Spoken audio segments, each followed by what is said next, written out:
بسم الله الرحمن الرحيم. يعتذرون إليكم إذا رجعتم إليهم قل لا تعتذروا لن نؤمن لكم قد نبأنا الله من أخباركم وسيرى الله عملكم ورسوله ثم تردون إلى عالم الغيب والشهادة فينبئكم بما كنتم تعملون. سيحلفون بالله لكم إذا انقلبتم إليهم لتعرضوا عنهم فأعرضوا عنهم إنهم رجس ومأواهم جهنم جزاء بما كانوا يكسبون. يحلفون لكم لترضوا عنهم فإن ترضوا عنهم فإن الله لا يرضى عن القوم الفاسقين. الأعراب أشد كفرا ونفاقا وأجدر ألا يعلموا حدود ما أنزل الله على رسوله والله عليم حكيم. ومن الأعراب من يتخذ ما ينفق مغرما ويتربص بكم الدوائر عليهم دائرة السوء والله سميع عليم. ومن الأعراب من يؤمن بالله واليوم الآخر ويتخذ ما ينفق قربات عند الله وصلوات الرسول ألا إنها قربة لهم سيدخلهم الله في رحمته إن الله غفور رحيم. والسابقون الأولون من المهاجرين والأنصار والذين اتبعوهم بإحسان رضي الله عنهم ورضوا عنه وأعد لهم جنات تجري تحتها الأنهار خالدين فيها أبدا ذلك الفوز العظيم. وممن حولكم من الأعراب منافقون ومن أهل المدينة مردوا على النفاق لا تعلمهم نحن نعلمهم سنعذبهم مرتين ثم يردون إلى عذاب عظيم. وآخرون اعترفوا بذنوبهم خلطوا عملا صالحا وآخر سيئا عسى الله أن يتوب عليهم إن الله غفور رحيم. خذ من أموالهم صدقة تطهرهم وتزكيهم بها وصل عليهم إن صلاتك سكن لهم والله سميع عليم. ألم يعلموا أن الله هو يقبل التوبة عن عباده ويأخذ الصدقات وأن الله هو التواب الرحيم. وقل اعملوا فسيرى الله عملكم ورسوله والمؤمنون وستردون إلى عالم الغيب والشهادة فينبئكم بما كنتم تعملون. وآخرون مرجون لأمر الله إما يعذبهم وإما يتوب عليهم والله عليم حكيم. والذين اتخذوا مسجدا ضرارا وكفرا وتفريقا بين المؤمنين وإرصادا لمن حارب الله ورسوله من قبل وليحلفن إن أردنا إلا الحسنى والله يشهد إنهم لكاذبون. لا تقم فيه أبدا لمسجد أسس على التقوى من أول يوم أحق أن تقوم فيه رجال يحبون أن يتطهروا والله يحب المطهرين. أفمن أسس بنيانه على تقوى من الله ورضوان خير أم من أسس بنيانه على شفا جرف هار فانهار به في نار جهنم والله لا يهدي القوم الظالمين. لا يزال بنيانهم الذي بنوا ريبة في قلوبهم إلا أن تقطع قلوبهم والله عليم حكيم. إن الله اشترى من المؤمنين أنفسهم وأموالهم بأن لهم الجنة يقاتلون في سبيل الله فيقتلون ويقتلون وعدا عليه حقا في التوراة والإنجيل والقرآن ومن أوفى بعهده من الله فاستبشروا ببيعكم الذي بايعتم به وذلك هو الفوز العظيم. التائبون العابدون الحامدون السائحون الراكعون الساجدون الآمرون بالمعروف والناهون عن المنكر والحافظون لحدود الله وبشر المؤمنين. ما كان للنبي والذين آمنوا أن يستغفروا للمشركين ولو كانوا أولي قربى من بعد ما تبين لهم أنهم أصحاب الجحيم. وما كان استغفار إبراهيم لأبيه إلا عن موعدة وعدها إياه فلما تبين له أنه عدو لله تبرأ منه إن إبراهيم لأواه حليم. وما كان الله ليضل قوما بعد إذ هداهم حتى يبين لهم ما يتقون إن الله بكل شيء عليم. إن الله له ملك السماوات والأرض يحيي ويميت وما لكم من دون الله من ولي ولا نصير. لقد تاب الله على النبي والمهاجرين والأنصار الذين اتبعوه في ساعة العسرة من بعد ما كاد يزيغ قلوب فريق منهم ثم تاب عليهم إنه بهم رءوف رحيم. وعلى الثلاثة الذين خلفوا حتى إذا ضاقت عليهم الأرض بما رحبت وضاقت عليهم أنفسهم وظنوا أن لا ملجأ من الله إلا إليه ثم تاب عليهم ليتوبوا إن الله هو التواب الرحيم. يا أيها الذين آمنوا اتقوا الله وكونوا مع الصادقين. ما كان لأهل المدينة ومن حولهم من الأعراب أن يتخلفوا عن رسول الله ولا يرغبوا بأنفسهم عن نفسه ذلك بأنهم لا يصيبهم ظمأ ولا نصب ولا مخمصة في سبيل الله ولا يطؤون موطئا يغيظ الكفار ولا ينالون من عدو نيلا إلا كتب لهم به عمل صالح إن الله لا يضيع أجر المحسنين. ولا ينفقون نفقة صغيرة ولا كبيرة ولا يقطعون واديا إلا كتب لهم ليجزيهم الله أحسن ما كانوا يعملون. وما كان المؤمنون لينفروا كافة فلولا نفر من كل فرقة منهم طائفة ليتفقهوا في الدين ولينذروا قومهم إذا رجعوا إليهم لعلهم يحذرون. يا أيها الذين آمنوا قاتلوا الذين يلونكم من الكفار وليجدوا فيكم غلظة واعلموا أن الله مع المتقين. وإذا ما أنزلت سورة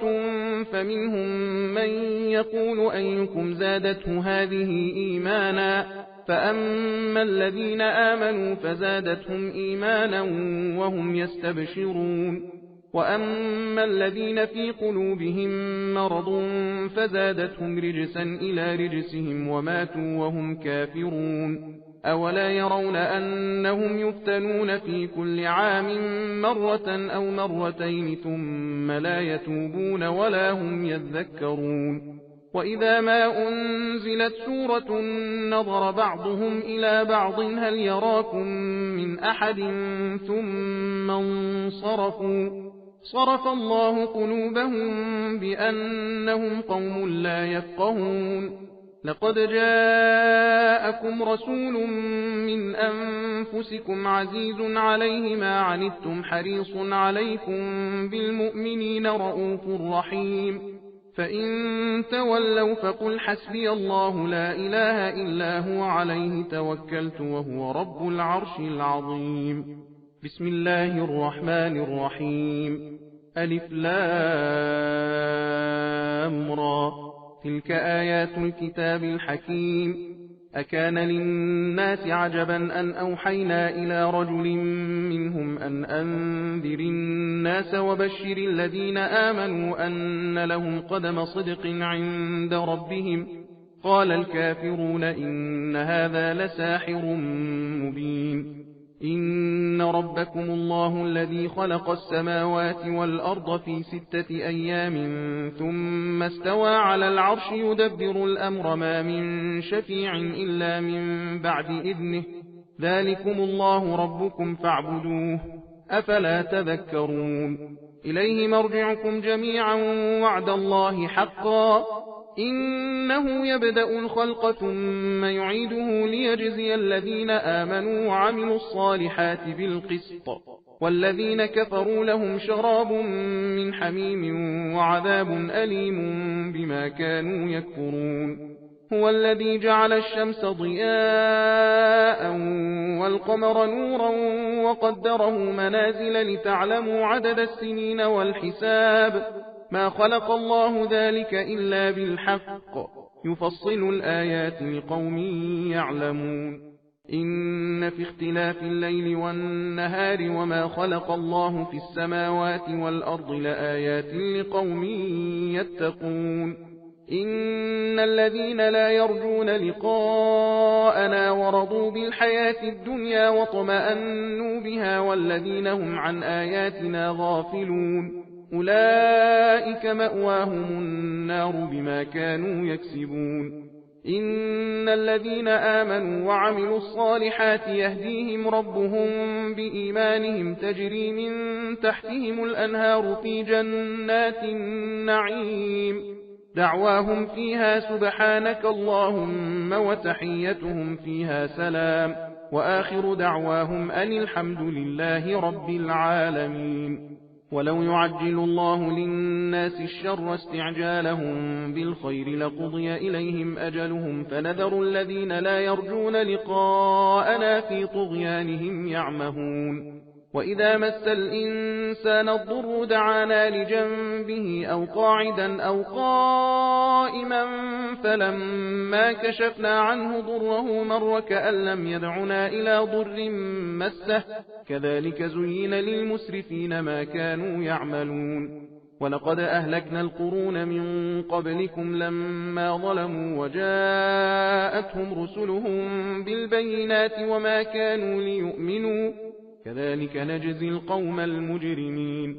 ثم جعلناكم خلائف في الأرض من بعدهم لننظر كيف تعملون وإذا تتلى عليهم آياتنا بينات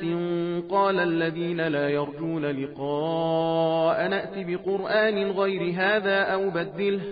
قل ما يكون لي أن أبدله من تلقاء نفسي إن أتبع إلا ما يوحى إلي إني أخاف إن عصيت ربي عذاب يوم عظيم قل لو شاء الله ما تلوته عليكم ولا أدراكم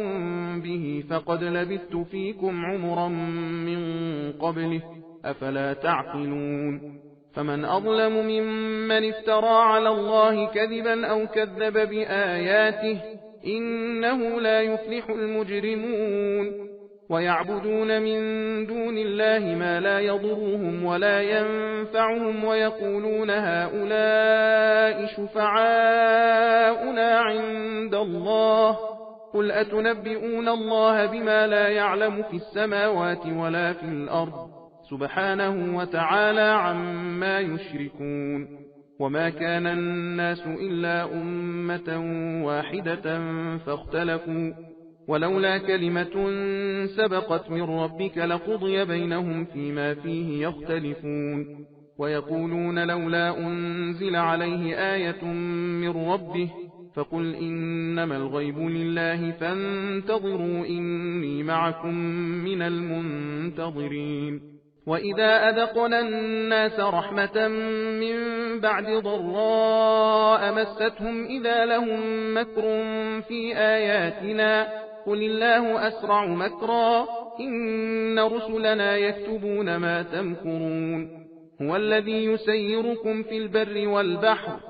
حتى إذا كنتم في الفلك وجرين بهم بريح طيبة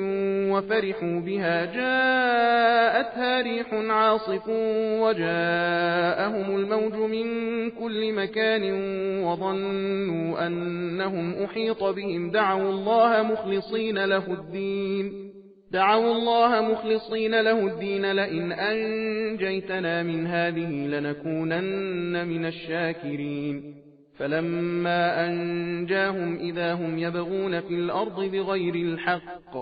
يا أيها الناس إنما بغيكم على أنفسكم متاع الحياة الدنيا ثم إلينا مرجعكم فننبئكم بما كنتم تعملون إنما مثل الحياة الدنيا كماء أنزلناه من السماء فاختلط به نبات الأرض مما يأكل الناس والأنعام حتى إذا أخذت الأرض زخرفها وزينت وظن أهلها أنهم قادرون عليها أتاها أمرنا ليلا أو نهارا فجعلناها حصيدا كأن لم تغن بالأمس كذلك نفصل الآيات لقوم يتفكرون والله يدعو إلى دار السلام ويهدي من يشاء إلى صراط مستقيم للذين أحسنوا الحسنى وزيادة ولا يرهق وجوههم قتر ولا ذلة أولئك أصحاب الجنة هم فيها خالدون والذين كسبوا السيئات جزاء سيئة بمثلها وترهقهم ذلة ما لهم من الله من عاصم كأنما أغشيت وجوههم قطعا من الليل مظلما أولئك أصحاب النار هم فيها خالدون ويوم نحشرهم جميعا ثم نقول للذين أشركوا مكانكم أنتم وشركاؤكم فزيلنا بينهم وقال شركاؤهم ما كنتم إيانا تعبدون فكفى بالله شهيدا بيننا وبينكم إن كنا عن عبادتكم لغافلين هنالك تبلو كل نفس ما أسلفت وردوا إلى الله مولاهم الحق وضل عنهم ما كانوا يفترون قل من يرزقكم من السماء والأرض أم من يملك السمع والأبصار ومن يخرج الحي من الميت ويخرج الميت من الحي ومن يدبر الأمر فسيقولون الله فقل أفلا تتقون فذلكم الله ربكم الحق فماذا بعد الحق إلا الضلال فأنا تصرفون كذلك حقت كلمة ربك على الذين فسقوا أنهم لا يؤمنون قل هل من شركائكم من يبدأ الخلق ثم يعيده قل الله يبدأ الخلق ثم يعيده فأنا تؤفكون قل هل من شركائكم من يهدي إلى الحق قل الله يهدي للحق أفمن يهدي إلى الحق أحق أن يتبع أم من لا يهدي إلا أن يهدى فما لكم كيف تحكمون وما يتبع أكثرهم إلا ظنا إن الظن لا يغني من الحق شيئا إن الله عليم بما يفعلون وما كان هذا القرآن أن يفترى من دون الله ولكن تصديق الذي بين يديه وتفصيل الكتاب لا ريب فيه من رب العالمين أم يقولون افتراه قل فأتوا بسورة مثله وادعوا من استطعتم من دون الله إن كنتم صادقين بل كذبوا بما لم يحيطوا بعلمه ولما يأتهم تأويله كذلك كذب الذين من قبلهم فانظر كيف كان عاقبة الظالمين ومنهم من يؤمن به ومنهم من لا يؤمن به وربك أعلم بالمفسدين وإن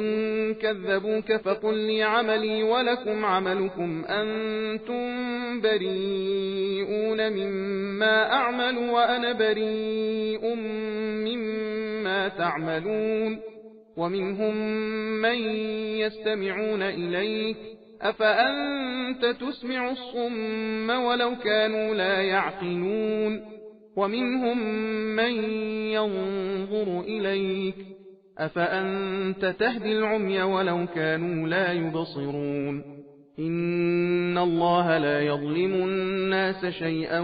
ولكن الناس أنفسهم يظلمون ويوم يحشرهم كأن لم يلبثوا إلا ساعة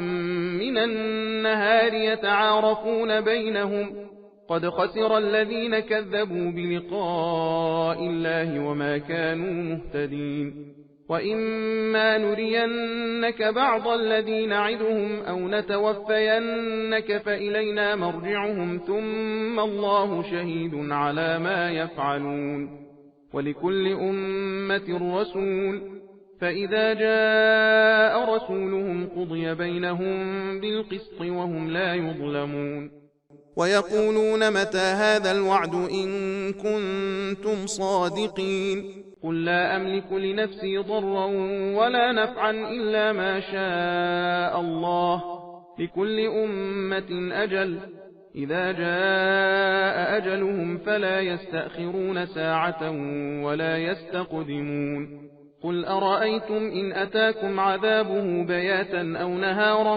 ماذا يستعجل منه المجرمون أثم إذا ما وقع آمنتم به الآن وقد كنتم به تستعجلون ثم قيل للذين ظلموا ذوقوا عذاب الخلد هل تجزون إلا بما كنتم تكسبون ويستنبئونك أحق هو قل إي وربي إنه لحق وما أنتم بمعجزين ولو أن لكل نفس ظلمت ما في الأرض لافتدت به وأسروا الندامة لما رأوا العذاب وقضي بينهم بالقسط وهم لا يظلمون ألا إن لله ما في السماوات والأرض ألا إن وعد الله حق ولكن أكثرهم لا يعلمون هو يحيي ويميت وإليه ترجعون يا أيها الناس قد جاءتكم موعظة من ربكم وشفاء لما في الصدور وهدى ورحمة للمؤمنين قل بفضل الله وبرحمته فبذلك فليفرحوا هو خير مما يجمعون قل أرأيتم ما أنزل الله لكم من رزق فجعلتم منه حراما وحلالا قل الله أذن لكم أم على الله تفترون وما ظن الذين يفترون على الله الكذب يوم القيامة إن الله لذو فضل على الناس ولكن أكثرهم لا يشكرون وما تكون في شأن وما تتلو منه من قرآن ولا تعملون من عمل إلا كنا عليكم شهودا إذ تفيضون فيه وما يعزب عن ربك من مثقال ذرة في الأرض ولا في السماء ولا أصغر من ذلك ولا أكبر إلا في كتاب مبين ألا إن أولياء الله لا خوف عليهم ولا هم يحزنون الذين آمنوا وكانوا يتقون لهم البشرى في الحياة الدنيا وفي الآخرة لا تبديل لكلمات الله ذلك هو الفوز العظيم ولا يحزنك قولهم إن العزة لله جميعا هو السميع العليم ألا إن لله من في السماوات ومن في الأرض وما يتبع الذين يدعون من دون الله شركاء إن يتبعون إلا الظن وإن هم إلا يخرصون هو الذي جعل لكم الليل لتسكنوا فيه والنهار مبصرا إن في ذلك لآيات لقوم يسمعون قالوا اتخذ الله ولدا سبحانه هو الغني له ما في السماوات وما في الأرض إن عندكم من سلطان بهذا أتقولون على الله ما لا تعلمون قل إن الذين يفترون على الله الكذب لا يفلحون متاع في الدنيا ثم إلينا مرجعهم ثم نذيقهم العذاب الشديد بما كانوا يكفرون واتل عليهم نبأ نوح إذ قال لقومه يا قوم إن كان كبر عليكم مقامي وتذكيري بآيات الله فعلى الله توكلت فأجمعوا أمركم وشركاءكم ثم لا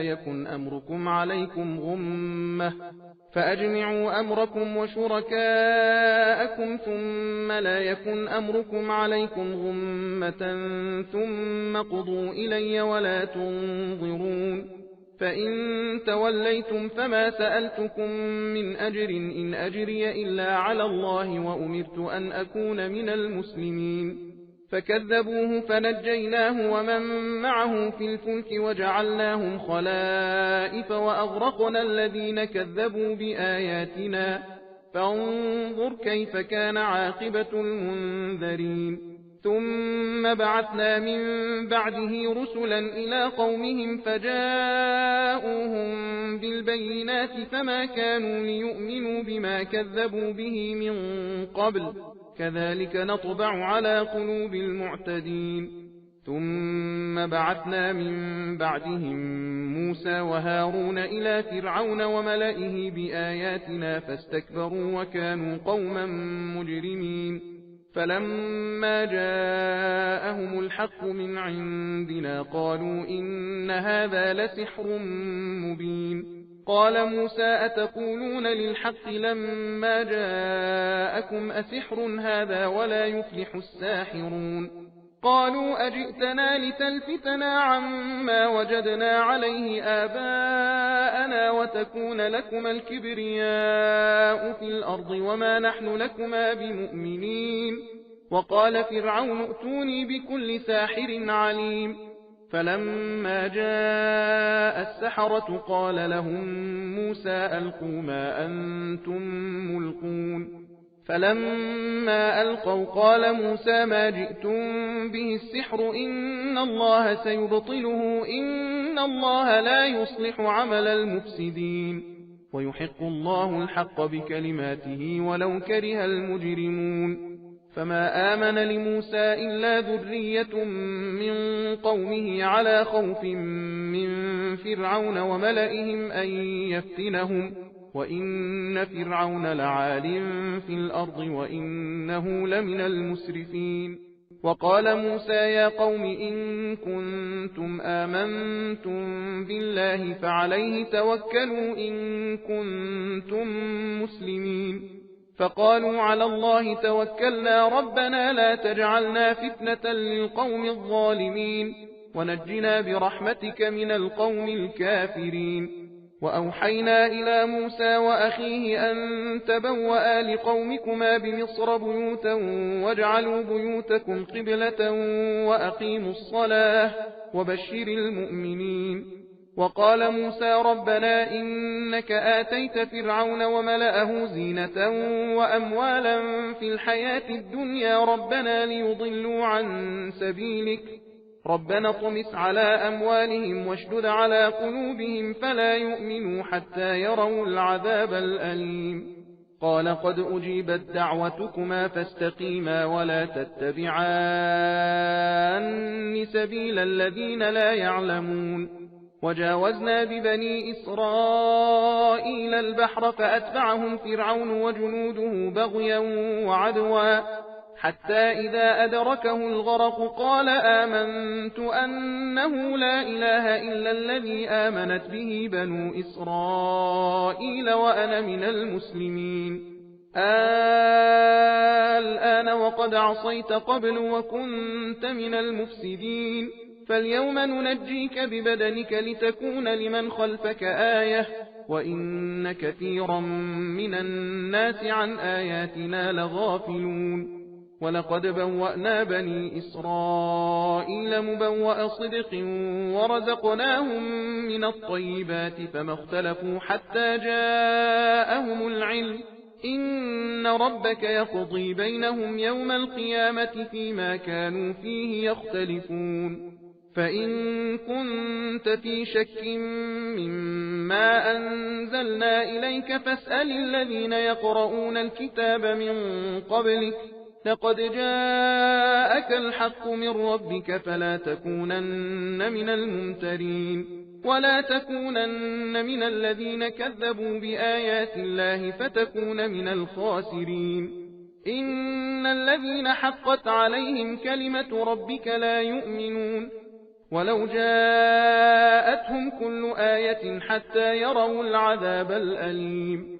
فلولا كانت قرية آمنت فنفعها إيمانها إلا قوم يونس لما آمنوا كشفنا عنهم عذاب الخزي في الحياة الدنيا ومتعناهم إلى حين ولو شاء ربك لآمن من في الأرض كلهم جميعا أفأنت تكره الناس حتى يكونوا مؤمنين وما كان لنفس أن تؤمن إلا بإذن الله ويجعل الرجس على الذين لا يعقلون قل انظروا ماذا في السماوات والأرض وما تغني الآيات والنذر عن قوم لا يؤمنون فهل ينتظرون إلا مثل أيام الذين خلوا من قبلهم قل فانتظروا إني معكم من المنتظرين ثم ننجي رسلنا والذين آمنوا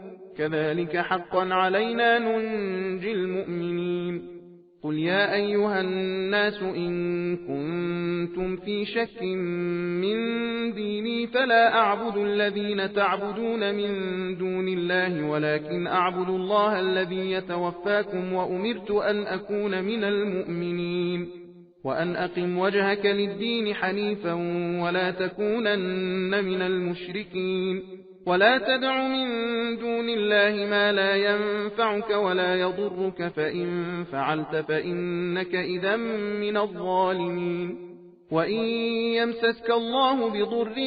فلا كاشف له إلا هو وإن يردك بخير فلا راد لفضله يصيب به من يشاء من عباده وهو الغفور الرحيم قل يا أيها الناس قد جاءكم الحق من ربكم فمن اهتدى فإنما يهتدي لنفسه ومن ضل فإنما يضل عليها وما أنا عليكم بوكيل واتبع ما يوحى إليك واصبر حتى يحكم الله وهو خير الحاكمين بسم الله الرحمن الرحيم ألف لام را كتاب أحكمت آياته ثم فصلت من لدن حكيم خبير ألا تعبدوا إلا الله إنني لكم منه نذير وبشير وأن استغفروا ربكم ثم توبوا إليه يمتعكم متاعا حسنا إلى أجل مسمى ويؤتي كل ذي فضل فضله وإن تولوا فإني أخاف عليكم عذاب يوم كبير إلى الله مرجعكم وهو على كل شيء قدير ألا إنهم يثنون صدورهم ليستخفوا منه